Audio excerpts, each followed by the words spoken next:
So in this video, I wanted to introduce 8 free, profound tools for transformation. And I say profound because they are literally profound. They can have such a huge impact on your life if you actually implement them and do them, for the most part, on a daily basis. You see, you want to reprogram yourself and you want to bring these 8 different tools and these 8 different processes into your life and give yourself the booster shot that you need so that you can start transforming all aspects of your life. And like I said, they're free. They don't cost anything. And they will save you so much money and so much time in all the other areas of your life. And each of them, you will see that some of them really play into one another, and they're all aspects of self-care, ultimately. True self-care. I'm not talking about self-care as in sitting and watching TV or flipping through social media or anything like that. I'm talking about the real self-care, where you're actually taking care of yourself and doing the work that you need to maintain this physical form and to live as optimally as you possibly can.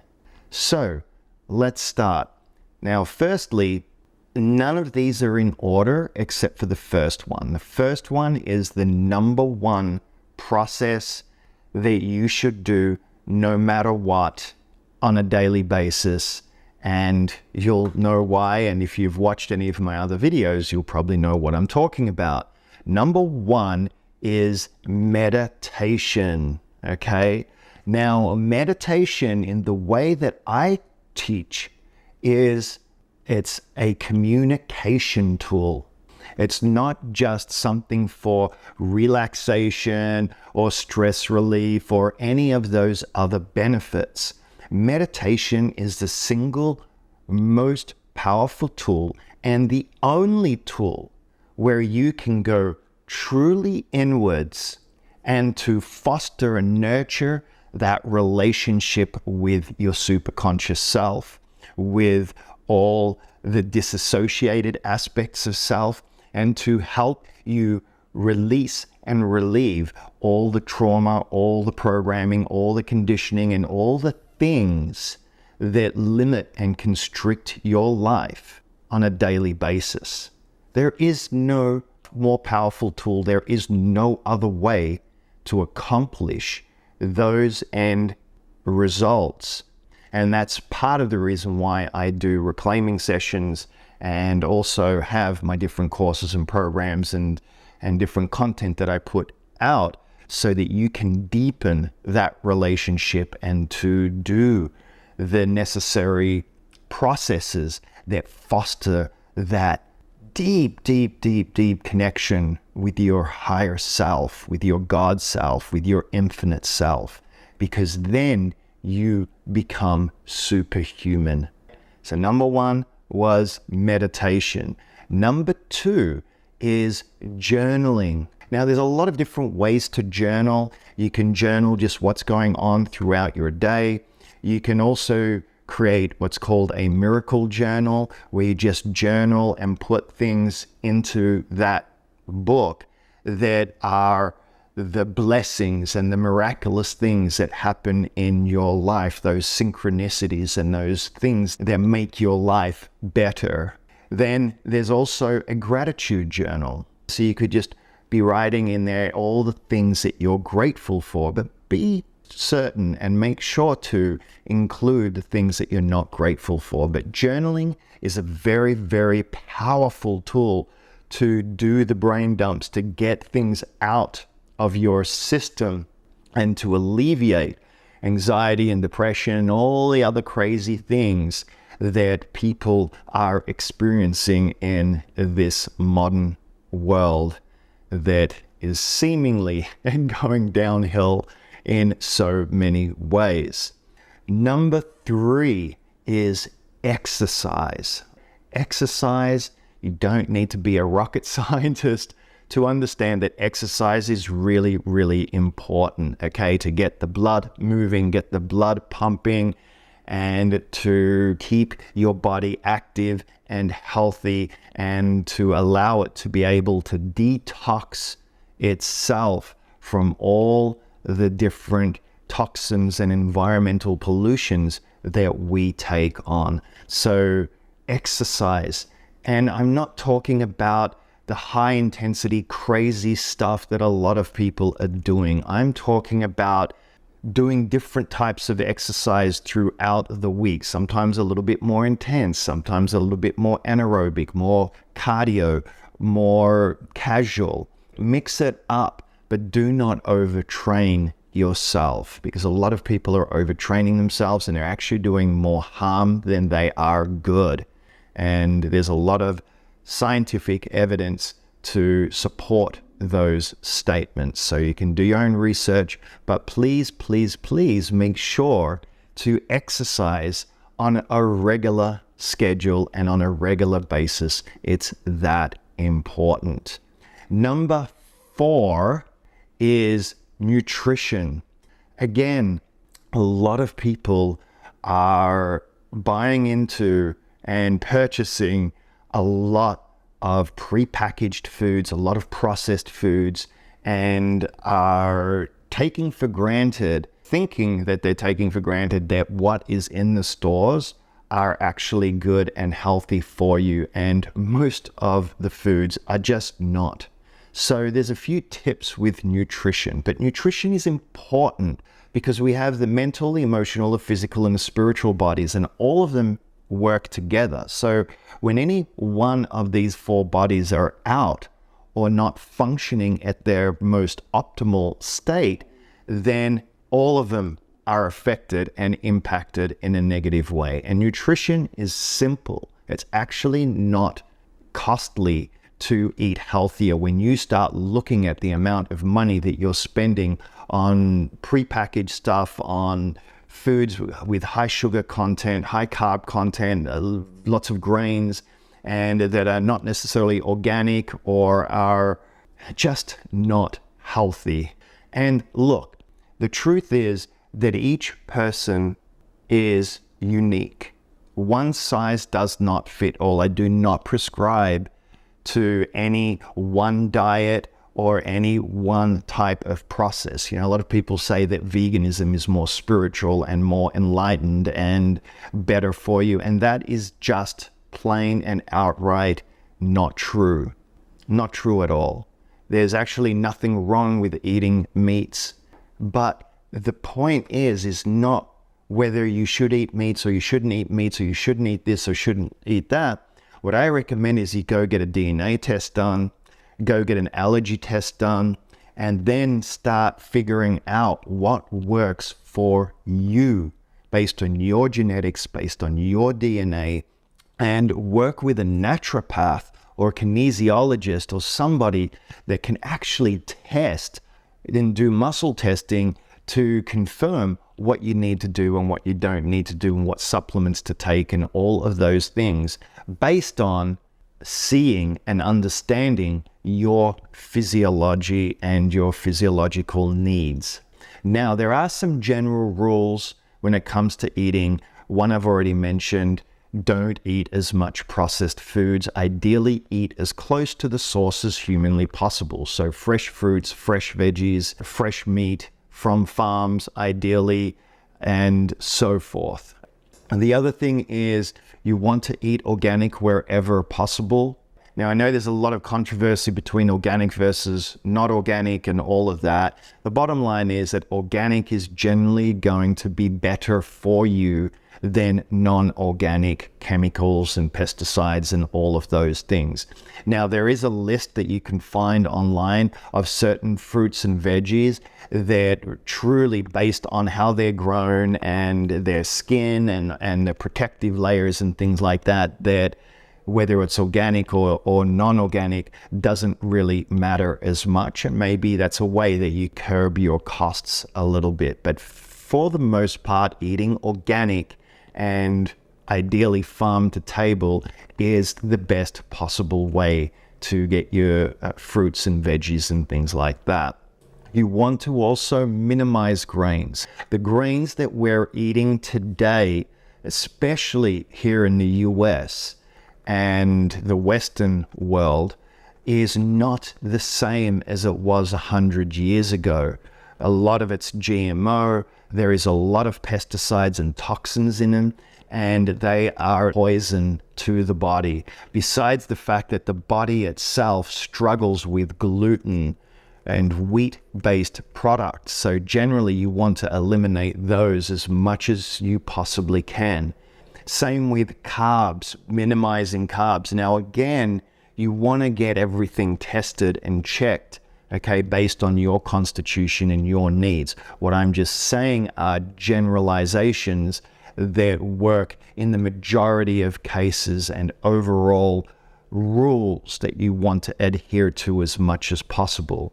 You want to also eliminate sugars. Sugar is just not good.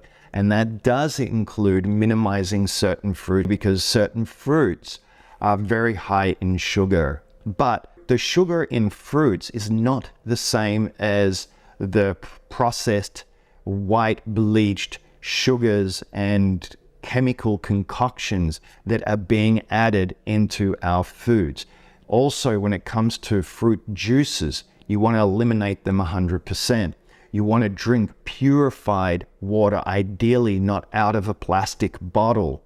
Ideally, because the plastic leaches into the water, and it doesn't really matter what type of bottle it is.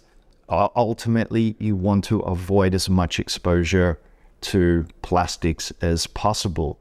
You want to also eliminate alcohol as much as possible. You want to minimize dairy as much as possible, especially cow dairy. If you're going to do dairy, you want to go the goat or the sheep route, ideally, because it's much healthier. Like, I still eat all different food groups, but I've found what works best for my body and for my constitution, and I am feeling better than I have ever felt before. Health-wise, energy-wise, it just impacts everything. The other thing is that this whole argument with the whole meat stuff and so forth, the things that you want to be concerned about with meat is it organic? Do you know which farm it's come from, ideally? Especially when it comes to the red meats and so forth, you always want to have it grass-fed and grass-finished, okay?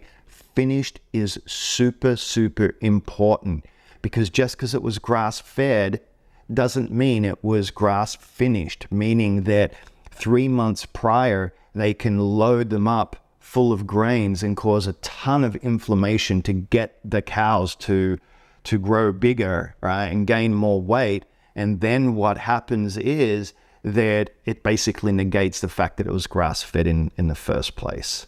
So you've just got to be really, really aware of the ways in which the food products are manipulated. And just because something is organic doesn't mean it's good for you either, because there's so many ways that they can get around all of these requirements with different types of wording, different types of ways in which they trick people into thinking there's something that's natural means that it's actually healthy, and it's not. And a simple rule of thumb is that when you read the ingredients of something, how many ingredients does it have? How many ingredients are there in there that you can't read and can't even understand what it is? Natural flavors is one of the worst. It's just basically a terminology that describes we're putting in chemical additives into this food to make it taste better. It's chemical, and it's usually bad. All right. So anyway, those were just some of the different tips. But you've got to understand that what you eat is what you are. And the healthier that you eat, the healthier that you will be, and the better that you will feel. It's just a fact. And the cool thing is that any one of these 8 items that you implement in your life will help you eat healthier, will help you do and make better choices in your life. And you'll find that all of them actually make your life a lot easier. So, number 5 on the list is sleep. Sleep is so critical. In some cases, some people would even try and argue that sleep would be number 1 on this list. Sleep is the only time where your conscious self goes to rest. So not only does the dream state and the deep sleep state allow your conscious mind to process everything that's going on in your life and that has been going on in your life, but it also allows your brain to detox. It's the only time that your brain is able to detox from all the toxins and all the craziness that goes on in your day-to-day life. So sleep is critical. And there's so many things that you can do to get better sleep, like not eating late at night, not watching TV just before you go to bed, at least half an hour to 45 to an hour before you go to bed. Consistency of time, going to bed at the same time every single night and waking up at the same time. That routine helps your body to adjust and to prepare itself for what it needs to do during those windows of time. So sleep was number 5. Number 6 is exposure to sunlight. Every single day, you should be trying to spend at least 20 minutes in the sun with as much exposure as you possibly can. And it's not only just for vitamin D, but the sun is the source of all life on this planet. All life in the universe requires a sun. Okay, so there's certain things in the sun's rays that have healing abilities and life-giving properties. And as a matter of fact, if you have a wound and you expose it to sunlight, it will heal much faster than when it is hidden from sunlight. Now, number 7 ties into this one, and number 7 is actually earth time, because everybody needs to be grounded, ideally multiple times a day, but at least once a day for 20 minutes. So why not combine going out into the sun and going out onto the earth as being a one package deal? As a matter of fact, you could even take your journal, sit down somewhere against a tree and use that as an opportunity to meditate and connect with self. There's a lot of different things that you can do to combine these 8 principles, and you will find that they don't take a lot of effort at all, but have a profound impact. So, earth time. What does the grounding do on the earth? It clears your aura, number 1. It helps remove and reduce the damage from all the EMFs, electromagnetic fields, that we're exposed to, whether it's through the cell phone towers, it's through your computer or through your television, your cell phone that we tend to have on our bodies. There's a lot of crazy stuff that we're getting exposed to that's causing so much pain and so much suffering and so many of the mysterious illnesses today, that going onto the earth is just amazing. And you know what? I'm a tree hugger too.